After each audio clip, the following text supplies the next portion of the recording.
आज्ञा गोटे कथाटी कहबी आरंभरू शेष पर्यंत टिके सुनिबा को चेष्टा करिवे आउ जदि भल लागिवो ताहले अन्य मानक पाखु टिके शेयर कर दे। आज्ञा मु भल भाबरे जानिछि ए कथाटी कहि सारिबा परे किछि भौणी माने अछंती किछि मतांतर आ मतभेद कमेंट निश्चय करिवे कमेंट करंतु मध्य किंतु टिके बुझीबा को चेष्टा करिवे।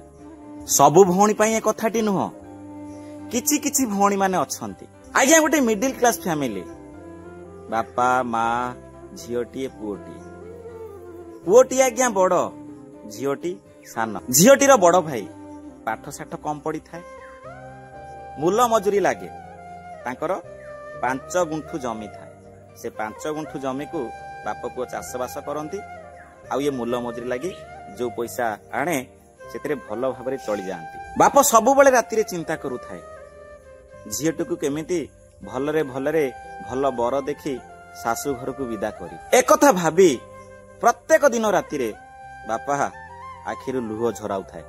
ए दृश्य बड़ पुओटी लुचि देखु थाए ता मुंडरे भी चिंता थाए केमिति भौणीटी को भल जगार भल बर देखी बाहा देवी आ बापांकर बोझ हालुका करदेवी। एक कथा भाबी भाईटी 2 गुणा रोजगार करे झाड़ नाल परिश्रम करी केमिति बहुत पैसा इनकम करिवो भौणी को भलरे बाहा करिवो। किछि दिन परे भौणीर बाहाघर समय आसिला बाहाघर भी स्थिर होई गला। बापा आउ पुओ उभय कथा हेले पुओ कहिला बापा आम झीर धूमधाम रे बाहाघर करिबा आउ मो पाखर जेतिकी पैसा अछि सेतिकी तो हबो नाही हमर जो 5 गुंठु जमी नाही बापा ताकू बिक्री कर दबा।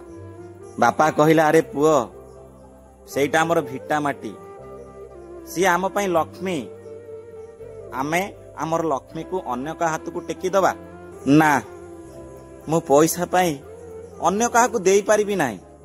पुओ बापा को बुझेई कहिला बापा आम घरु बा आम लक्ष्मी विदा होउची ता पाई जदी जमी बिक्री होउची कोन किछि असुविधा अछि कि एमती बुझेई पुओ बापा को राजी कराइला।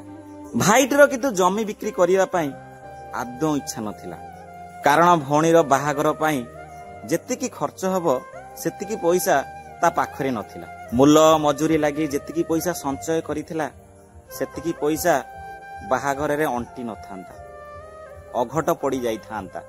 बापा कहिला पुओरे हमर तो 5 गुंठु जमी से 5 गुंठु जमी रु तू 4 गुंठु जमी बिकी दे आउ 1 गुंठु जमी थाउ। पुओटी कहिला हो बापा ठीक अछि आउ जदि किछि पैसा नियंट पड़िबो मु धारे करज करी समय समय मु सुझी देबी। जमी बिक्री करी भाई भौणीटीर बाहाघर बहुत धूमधाम रे कला भिणेई घर लोकन को बहुत सम्मान देला। से भाबुथिला जदि सम्मान रे किछि अवहेला हबो काले ता भौणी की ता सासु घर लोक अपदस्थ करिवे देखै सिखै कहिवे। सेई भय रे भाईटी काहार बा काहाकू सम्मान रे उणा रखिला नाही केवल भौणीर खुशी टिकिए पाई। एमिति किछि दिन बीती गला भाई भौणी घर को जाउ थाए भौणी भी भाई घर को आसु थाए।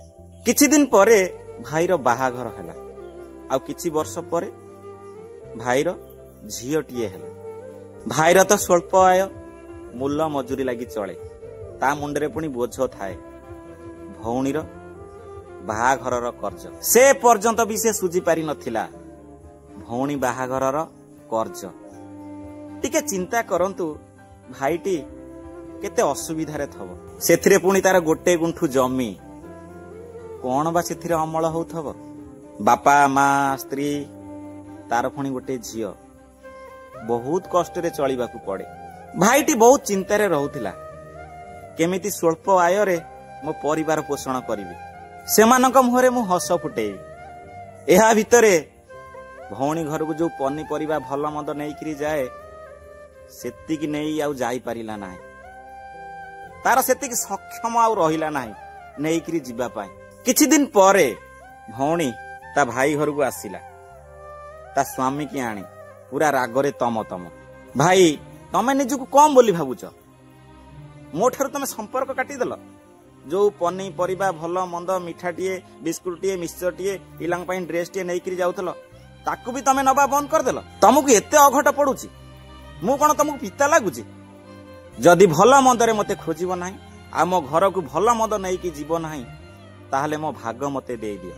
ये ढियर भाग आ गोटे गुंठू जमीर भाग। एमती बहुत कथा कहिला बड़ भाई को। आज्ञा हम समाज न्याय व्यवस्था रे पुओटीर जेतिकी अधिकार अच्छी झीटीर भी सेतिकी अधिकार अच्छी ता बापा घरे। एटा आज्ञा ठीक कथा। आज्ञा ए कथाटी जो शुणिले भौणीटीए ठीक काम कला ना भाईटीए ठीक काम कला से कथा आज्ञा मु जानी ना, मु भी विचार भी करि पारु नाही, किंतु आपण माने निश्चय कमेंट करिवे। जय जगन्नाथ।